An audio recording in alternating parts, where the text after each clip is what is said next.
Cette croix me sera toujours chère. Elle est gloire et victoire pour moi.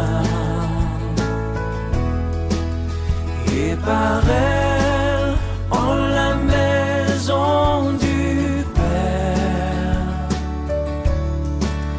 la couronne est offerte à ma foi. Et par elle, en la maison du Père, la couronne est offerte à ma foi.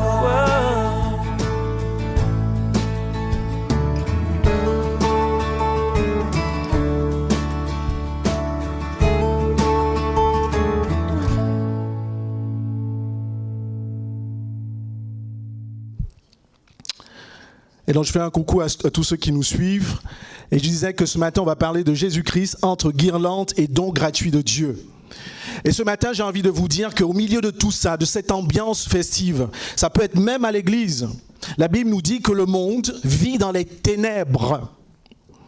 Ce ne sont pas les lumières des guirlandes, ce ne sont pas les décors lumineux qui vont apporter la lumière dans ce monde, mais c'est Jésus-Christ, alléluia, parce que lui-même il s'est déclaré en disant « Je suis la lumière du monde ». Et j'ai envie de te dire ce matin, reçois Jésus-Christ, si tu ne l'as pas encore. Ne reste pas dans ce monde. Le monde, quand on parle des ténèbres, c'est un monde dans lequel il y a l'occultisme. C'est ça la réalité. Au milieu de toute cette décoration qui peut faire plaisir aux yeux, il y a beaucoup qui vivent dans l'alcoolisme, beaucoup vivent dans la dépression. Et que vas-tu dire? Que vas-tu faire pendant cette période? De qui vas-tu parler pendant Noël? Vas-tu rester dans la décoration rouge et blanche? Ou alors tu vas évoquer le nom de celui-là qui t'a donné un nouveau nom. Le nom de celui qui est capable de chasser l'occultisme. Le nom de celui qui est capable de chasser les ténèbres. La Bible nous dit que quand Jésus-Christ est venu, il est venu au monde des ténèbres et les siens ne l'ont pas reçu. Et ce matin, j'ai envie de vous parler de cet amour si glorieux de notre Dieu. In excelsis Deo, ça signifie Dieu est plus haut. Et Dieu ne cesse de nous montrer son amour. Et pendant cette période de Noël, nous voulons marteler encore le nom de Jésus-Christ. Parce que Jésus-Christ est le summum de l'amour de Dieu.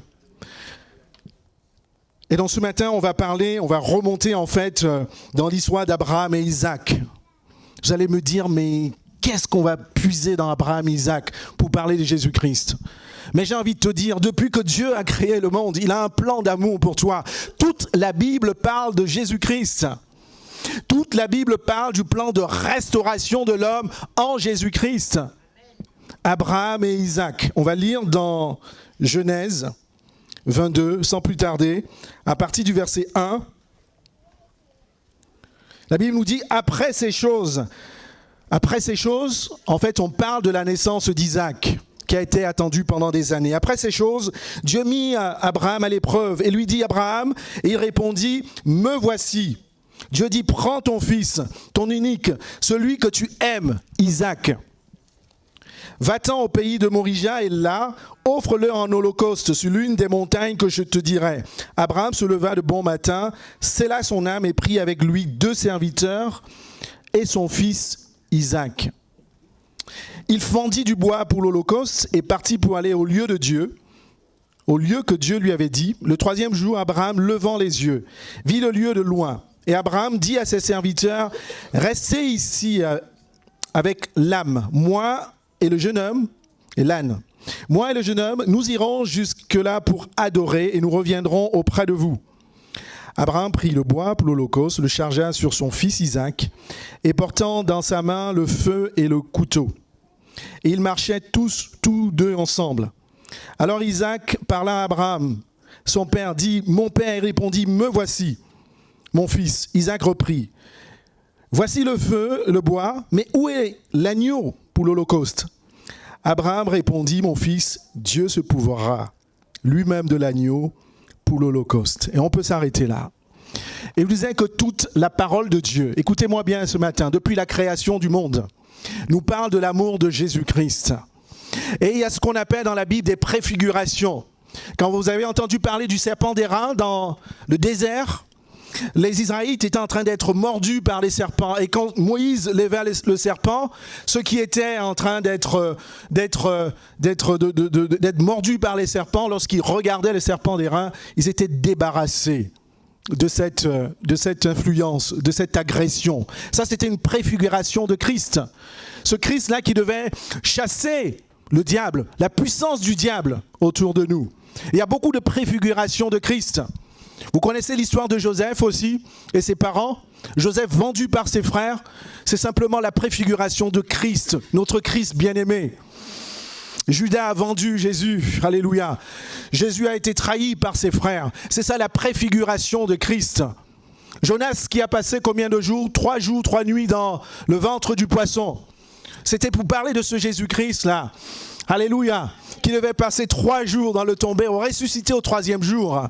Et je vous en parle parce que depuis, Dieu a écrit des lettres d'amour pour toi. Et ce matin, je veux te parler de Jésus-Christ, que tu reçoives l'amour de Dieu en Jésus-Christ pour toi. Et cette histoire que nous venons de lire nous parle d'Abraham, cet homme qui a demandé un enfant si longtemps à Dieu. La Bible nous dit que quand il a été béni par Dieu, quand il a eu cet enfant, il avait quel âge? 100 ans. Il a attendu si longtemps. Et la Bible nous dit, après ces choses, Dieu dit, prends ton fils, va le sacrifier. Et vous savez, Dieu insiste, celui que tu aimes le plus. Parce qu'Abraham, il avait 2 fils. Il y avait le fils de la promesse et le fils d'Agar, Ismaël. Et donc Dieu lui dit, prends celui que tu aimes le plus. Et les voilà qui montent, vous connaissez l'histoire. Et il devait présenter un sacrifice à Dieu. Et c'est ce qu'il avait dit à son fils, Isaac. Et voilà que son fils Isaac lui dit, mais papa, ça fait 2-3 heures qu'on marche. Voici le feu. Voici le bois. Mais où est donc l'agneau? On peut comprendre comment, dans cette question-là, la Bible ne nous dit pas, mais on avait un enfant qui était perturbé. Un enfant qui était comme Jésus. Vous savez, sur le chemin de Golgotha, à Gethsémane, même avant qu'il ne soit traduit en justice, dans la justice des hommes, dans la justice religieuse, Jésus-Christ lui-même, il a eu le même questionnement. La Bible nous dit que sur ce chemin-là, quelque temps avant qu'il soit crucifié, il a levé les yeux parce que son âme était dans la souffrance. Il a dit, Seigneur, éloigne-moi cette coupe de douleur. Et c'est ce que Isaac était en train aussi de vivre. En disant, mais papa, tu es en train de me dire qu'on va faire un sacrifice. Est-ce que c'est moi qu'on va sacrifier? Isaac était dans la peur. Et Jésus-Christ aussi, la Bible nous dit que ses yeux étaient rouges comme des grumeaux. Il y avait comme des larmes en grumeaux de sang. C'est Jésus-Christ. C'est dans cela que Dieu montre son amour en toi. Alléluia. Isaac a ressenti la même chose que Jésus-Christ avait ressenti quand il était sur le chemin de la croix pour toi. Et dans l'histoire d'Abraham, Isaac, vous l'avez compris, Abraham est le symbole de Dieu et Isaac est le symbole de Jésus-Christ sacrifié pour nous. Donc je vais partager 3 points avec vous ce matin. Premier point, ce que Dieu a donné, ce qu'il avait de plus cher. C'est le plus souvent, on est généreux avec des choses dont on n'a pas besoin. Si on se parle vrai. On donne des vêtements, une chemise, on donne une chaussure dont on n'a plus besoin à celui à qui on veut donner un cadeau. Est-ce que c'est vrai? Si on est, voilà. Il y a certains qui n'osent pas, mais souvent c'est un peu vrai.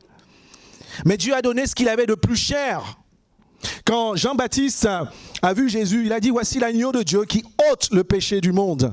Et vous savez, quand Jésus-Christ il a été baptisé, il y a une voix qui se fit entendre des cieux, qui dit ceci, voici mon fils en qui j'ai mis toute mon affection. Dieu a donné ce qu'il avait de plus cher pour toi, Jésus-Christ. Et c'est ça Noël. Et en même temps, la Bible nous dit que Dieu n'a pas hésité à donner ce qu'il avait de plus cher. Quand on chérit quelque chose, je ne sais pas ce que tu chéris. Est-ce que c'est un vêtement? Est-ce que c'est une paire de chaussures? Est-ce que c'est ta maison? Et Dieu n'a pas hésité. Il chérissait son fils bien-aimé. Est-ce que tu es capable de donner vraiment ce que tu chéris, ce qu'il y a de plus cher pour toi? De dire, voici, ça c'est la voiture que j'aime le plus, c'est la maison que j'aime le plus, voilà le vêtement que j'aime le plus. Je prends, je m'en débarrasse entre guillemets, mais je l'offre en cadeau pour celui que j'aime. C'est ce que Dieu il a fait. Romains 5, verset 8, voici comment Dieu prouva son amour pour nous, alors que lorsque nous étions encore pécheurs, Christ mourra pour nous. Donc Dieu a donné l'essentiel de tout ce qu'il avait. Dieu n'avait que Jésus-Christ. Mon fils bien-aimé, en qui j'ai mis quoi? Toute mon affection. Donc l'amour de Dieu pour toi a vraiment surpassé l'amour que Dieu avait pour son fils unique. Et vous voyez Abraham, c'est une histoire qui m'a vraiment marqué quand Dieu lui dit « Prends ton fils, celui que tu aimes le plus ». La manière dont c'est relaté, la Bible nous montre un homme qui a obéi entièrement, totalement. Et Dieu nous demande aussi cette obéissance. Au temps voulu par Dieu, Dieu n'a pas aussi hésité un seul instant à aller jusqu'au bout, à donner ce qu'il avait de plus cher. Donc si tu m'écoutes ce matin, même à travers la vidéo, sache qu'aucun homme, aucun prophète n'a manifesté autant d'amour pour toi. Quel que soit ce qu'un homme a pu te raconter, tu es l'étoile brillante de mes yeux. Ton amour pour moi dépasse, mon amour pour toi dépasse les cieux. Quel que soit ce qu'un homme peut te raconter, une femme peut te raconter, tu es mon trésor, tu es l'homme le plus important pour moi. Cet homme-là, cette femme, ne peut pas donner sa vie pour toi. Mais Dieu, il a fait. Il a donné Jésus-Christ pour toi. Amen. La deuxième chose que je voulais partager avec vous, avant de dire ça, c'est déjà, vous voyez ce Noël des guirlandes-là, c'est aussi ce Noël qui signifie que Dieu a donné ce qu'il avait de plus cher pour toi, pour moi. C'est-à-dire quand on va sortir de l'église, notre vie de tous les jours, c'est sortir en fait. Vous voyez, on est là pour nous fortifier en Christ. Mais la vie qu'on doit manifester, la vie de puissance, de l'amour de Dieu, on la manifeste à l'extérieur. C'est ce message-là que nous devons partager avec nos cousins, nos cousines, nos familles. Amen. Noël des guirlandes, c'est ça. C'est Dieu nous a prouvé son amour envers nous à travers Jésus-Christ. Deuxième point, Jésus est l'agneau de Dieu qui ôte le péché du monde. Donc vous avez certainement remarqué un fait marquant. Lorsque Dieu appelle Abraham d'envoyer son fils unique. Et pendant cette montée, je vous disais qu'il se passe quelque chose d'intriguant. La même chose que Jésus-Christ a aussi vécu. Et Isaac, Jésus-Christ, si on parle de Jésus-Christ, il savait que son sort allait être scellé. Je pense qu'Isaac, à un moment donné, il était aussi dans ce doute-là. Parce qu'il n'y avait pas d'agneau, il n'y avait pas de bélier. Isaac savait que les sacrifices, c'est des sacrifices d'animaux. Et il n'y en avait pas. Il était aussi dans ce doute-là. Et Isaac a dit, où est l'agneau qui va être sacrifié? Qui va être égorgé? Et Abraham lui a répondu, mon Dieu pourvoira de lui-même. Quelle grande confiance! C'est ce qu'on appelle la foi. C'est pour ça que Abraham est appelé comment? Le père de la foi, parce qu'il avait une grande foi. La confiance, la foi nous dit, la Bible nous dit que la foi, c'est l'assurance des choses qu'on espère, la démonstration de celles qu'on ne voit pas. Abraham savait que Dieu était fidèle. Il a obéi totalement à Dieu. Il ne savait pas quelle est la solution, mais il savait que Dieu est fidèle. Et c'est dans cette foi-là, en fait, que Dieu nous appelle. Vous savez, quand tu es en face des épreuves, des difficultés, tu n'as pas la solution, vous êtes d'accord? Vous cherchez un travail, est-ce que vous savez dans quelle entreprise Dieu va vous amener? Vous cherchez la guérison, est-ce que vous savez à quel moment vous êtes guéri et par quel moyen vous êtes guéri? Mais vous savez que dans tous les cas, vous allez être guéri. C'est la foi que Abraham avait. Mais il se passe quelque chose d'extraordinaire. Vous savez, et je vous disais que, en fait, Dieu y pardonnait les péchés à travers des sacrifices. Et c'est ce que fit Abraham, en fait. La Bible nous dit qu'il a répondu à son fils, Dieu pourvoira, mon fils, Dieu pourvoira. Et on vit que quelque part, il y avait un buisson. La Bible nous a montré nous raconte qu'il y a un bélier qui s'est mis à bouger dans un buisson. Quel Dieu extraordinaire! À la dernière minute. Abraham la Bible nous dit, il s'apprêtait vraiment à égorger son fils. Mais Dieu est fidèle à lui-même. Alléluia. Dieu a fait un miracle. L'agneau de Dieu. Et lorsque Jean-Baptiste, vous voyez, voit Jésus-Christ qui arrive, il dit quoi? Voici l'agneau de Dieu qui ôte le péché du monde. Et c'était ça la préfiguration du bélier qui bougeait. Le sacrifice qu'Abraham devait porter à Dieu, c'était un sacrifice de reconnaissance, c'était un sacrifice d'action de grâce, c'était aussi un sacrifice de pardon. Jésus-Christ, je vous disais, je vous en parlais ce matin, voici l'agneau de Dieu qui ôte le péché du monde. Parce que le péché qui sévit ce monde, il ne va pas disparaître du monde avec les lois de l'Assemblée nationale. Il ne va pas disparaître du monde avec les tests de l'Assemblée nationale. Il ne va pas disparaître avec l'éducation que vous donnez à vos enfants. Il ne va pas disparaître avec la force de votre détermination. Mais il a disparu par le sacrifice de Jésus-Christ à la croix. Voici l'agneau de Dieu qui ôte le péché du monde. Alléluia. Et ce matin, j'ai envie de te le redire. Tu ne pourras jamais ôter le péché de ta vie de par tes propres moyens. Il y en a qui se disent, pendant les nouvelles années, je vais prendre de nouvelles résolutions. Nous ne sommes pas encore. Je vais être moins menteur. Je vais faire du sport. Je vais être moins orgueilleux. Je vais être plus gentil. Je vais être plus calme. Je vais être plus colérique. Moins colérique, pardon. Hein, c'est mieux dans ce sens. Hein. Je vais être plus serviable.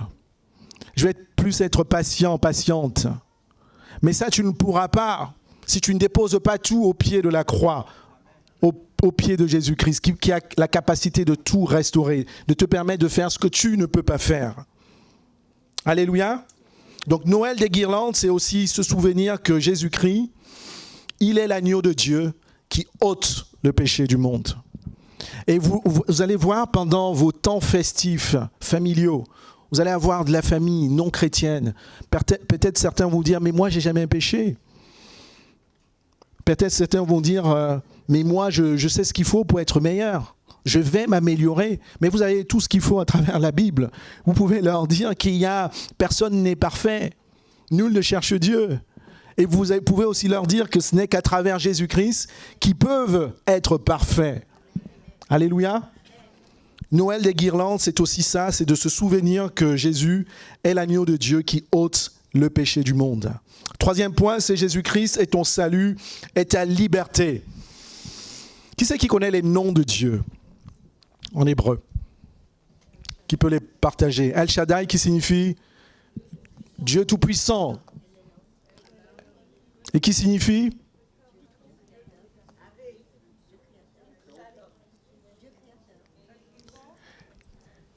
Et pendant toute l'histoire de la Bible, vous les connaissez tous plus ou moins. Mais il y a des hommes qui ont donné des noms à Dieu. Et les noms de Dieu ont une signification. Vous les avez cités, El Shaddai, Dieu Tout-Puissant. Il y a plusieurs noms. Adonai, Seigneur, il y avait Rapha, l'Éternel qui guérit. Et vous savez ce qui s'est passé quand Abraham s'est rendu compte que Dieu a fait un miracle. Lui-même, il ne s'attendait pas à ça. La Bible nous dit que Abraham a donné aussi un nom à Dieu. Qui était quoi? Adonai Jireh, c'est-à-dire le Dieu qui pourvoit. Lorsqu'on entend Adonai Jireh, entre nous, on pense à quoi? Le Dieu qui pourvoit. On va dire, il pourvoit à me donner un travail, il pourvoit à me donner la santé, n'est-ce pas? On pense à ces choses matérielles. Mais j'ai envie de vous dire que pour cela, c'est le béaba pour notre Dieu. Il est fidèle, il nous a créés, il nous a recréés, c'est ce qu'il fera. Mais Dieu pourvoit en te donnant ta liberté. Et je vais revenir donc sur la liberté. C'est simplement parce qu'on vit dans ce monde qui malheureusement, je vous disais en début, vit dans les ténèbres. Je vous parlais des choses réelles, peut-être que vous ne voyez pas, que vous ne connaissez pas. C'est la prostitution, c'est la dépravation, c'est l'homosexualité, c'est toutes ces choses-là. Et si tu me suis et que tu es encore lié, en fait, on vit aussi dans un pays où on a le sentiment d'être libre, mais la vraie liberté est en Christ. Ceux qui vivent dans cette dépendance-là, en fait, ils ne sont pas libres, ils sont esclaves. Ils sont esclaves du péché. Tu es esclave du péché si tu vis dans ces choses-là. Et tu as besoin de trouver ta liberté. Et quand on dit que Dieu pourvoit, Dieu également est capable de te pourvoir de la liberté, de te rendre libre par rapport à ces choses. C'est-à-dire, j'étais menteur, Dieu est capable de te changer. Tu étais alcoolique, Dieu est capable de te changer. Si tu me suis et que tu es fermé dans ton appartement, dans ta maison, avec une petite bouteille dont tu n'arrives pas à te débarrasser, Dieu est capable de le faire. Alléluia. Et peut-être que tu as vécu dans la prostitution et tu dis, j'arrive pas à trouver du travail. Et que je peux me débrouiller comme ça parce que c'est l'argent facile et je m'en sors. Ton corps a été créé par Dieu. Et il a été recréé, il veut être recréé en Jésus-Christ pour te donner un corps nouveau, pour que tu sois une créature nouvelle. Alléluia. Jésus-Christ est ta liberté.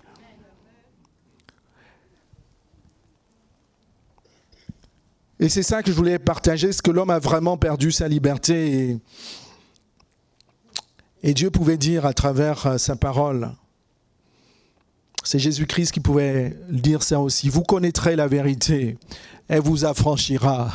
Vous connaîtrez la vérité, elle vous affranchira. Je ne sais pas combien d'années j'ai passé à être lié par plusieurs choses. Rien, ni mon éducation, ni mes amis ne pouvaient me détacher de cette dépendance. Je ne sais pas combien d'années tu as passé dans cette dépendance. Je ne la connais pas, mais Dieu la connaît. Vous connaîtrez la vérité et la vérité vous affranchira. La vérité, c'est la parole puissante de Dieu qui est capable de pénétrer ton être, de pénétrer ton âme et séparer ce qui est bon de ce qui est mauvais. Tu es incapable de le faire. La Bible nous dit qu'elle sépare la jointure, la moelle de ton corps, de l'os. Elle est capable de faire cette séparation entre ce qui est bon en toi et ce qui est mauvais en toi. Et cette vérité, c'est Jésus-Christ. Alléluia. C'est lui dont nous parlons à Noël. Jésus-Christ est aussi notre salut, il est notre liberté. Et peut-être que tu cherches encore un chemin. Vous rencontrez des hommes, des femmes, même dans vos familles, là, pendant la période festive, ils vont vous dire, j'ai essayé l'islam, j'ai essayé l'hindouisme, j'ai essayé quoi d'autre? J'ai essayé le bouddhisme. Mais vous allez leur dire une seule chose. Jésus-Christ, il a dit, je suis le chemin, la vérité et la vie. Et Noël, c'est ça, mes amis. Noël des guirlandes, Noël des lumières, des décors lumineux. C'est aussi ça.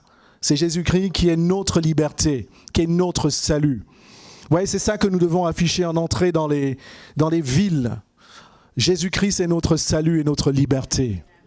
Au milieu des décors lumineux. Lui-même, il a dit, je suis quoi ? Je suis la lumière du monde. Alléluia. Donc on va s'arrêter là. Est-ce que nous pouvons nous lever ce matin? Et nous allons faire une chose. Nous allons glorifier, honorer notre Seigneur Jésus-Christ. Au milieu de tous ces décors, et puis même dans l'église, et c'est très bien, ce n'est pas mauvais, mais on va suspendre un seul instant nos activités pour honorer Jésus-Christ. Alléluia. Qui est l'agneau de Dieu qui ôte le péché du monde. Pour honorer Jésus-Christ qui est celui en qui Dieu a pourvu. Alléluia, Dieu a donné ce qu'il y avait de plus cher, Jésus-Christ.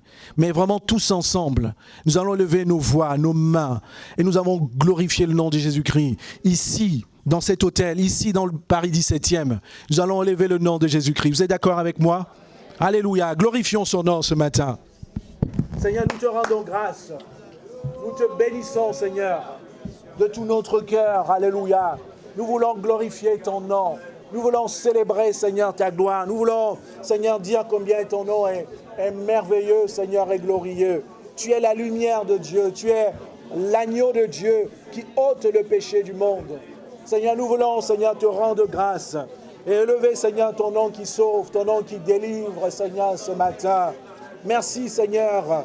Nous voulons glorifier ton nom. Tu es le créateur du ciel et de la terre. Tu es le créateur de toutes choses. Car toutes choses, Seigneur, mon Dieu, a été faite, Seigneur, par ton nom, par le nom puissant du Seigneur Jésus-Christ. Nous te rendons gloire, Seigneur, parce que nous t'avons connu, Seigneur, un jour. Nous te rendons gloire, Seigneur, mon Père, mon Roi, parce que nous t'avons connu, Seigneur, et tu nous as fait grâce, Seigneur, de venir. Nous voulons dire, Seigneur, que tu es merveilleux, glorieux. Alléluia. Béni sois-tu, Seigneur. Tu es l'agneau de Dieu qui ôte le péché du monde. Alléluia. Alléluia. Merci, notre Dieu. Tu es le Dieu tout-puissant. Alléluia. Tu as donné ce que tu avais de plus cher. Et tu as dit à Abraham, va, donne ton fils, celui que tu aimes le plus. Parce que c'est ce que toi-même, Seigneur, tu allais faire en donnant Jésus-Christ. Seigneur, nous glorifions ton nom. Nous élevons le nom de Jésus-Christ. Il est l'agneau de Dieu qui ôte le péché du monde. L'agneau de Dieu qui ôte la dépravation. L'agneau de Dieu qui ôte l'adultère. L'agneau de Dieu qui ôte l'occultisme. L'agneau de Dieu qui ôte la condamnation. Alléluia. Seigneur, en ce temps de Noël, au milieu des guirlandes, nous voulons te reconnaître comme étant la lumière du monde. Alléluia. Seigneur, tu viens au milieu des ténèbres. Seigneur, pour éclairer, Seigneur, ceux qui vivent dans le péché. Tu viens au milieu du monde. Alléluia. Pour chasser, alléluia, les ténèbres du diable. Nous te rendons grâce. Tu es notre Jésus. Tu es notre Sauveur. Tu es notre Rédempteur.